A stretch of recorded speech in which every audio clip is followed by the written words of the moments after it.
Here you can see a white background here, and we are going to draw a country which name is Israel. And you can see the neighbors here. After we are going to draw the borders, then we are going to analyze the neighboring countries. First, let's draw the usual outline of the country. Okay.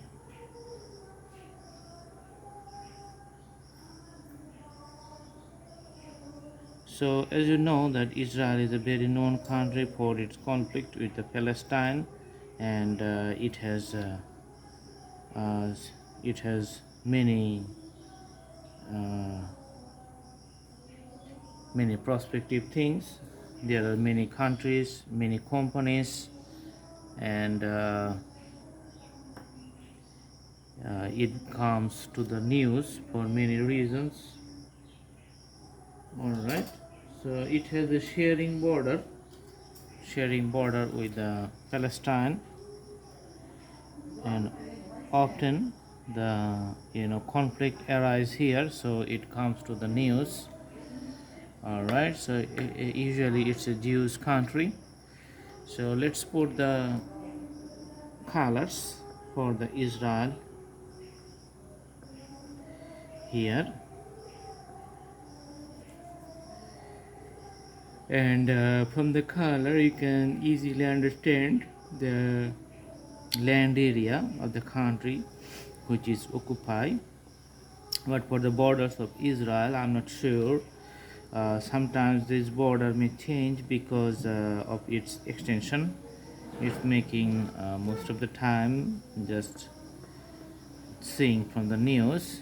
So you can see that these two part, the Gaza Strip and the West Bank, this is the Palestine and the Israel here. So Palestine, sometimes they say that Israel is just do the extension of the occupation of the land towards their area.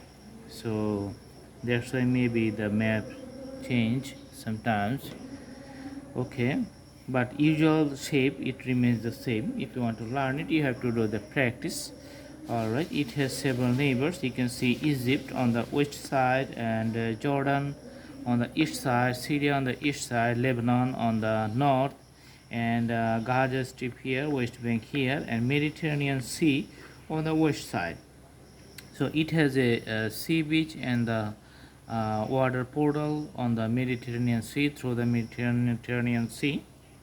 And the location you can easily see from the neighbors. It's in the Middle East, almost Middle East, but Egypt it's in the African continent, so it's in the almost in the border of the Asia and between the Asia and Africa. All right, that's not a problem. So I hope you like the video. Thanks for watching. Do practice, keep practicing, and the map drawing is going to be perfect. Thank you so much. Thanks for watching. Have a good day.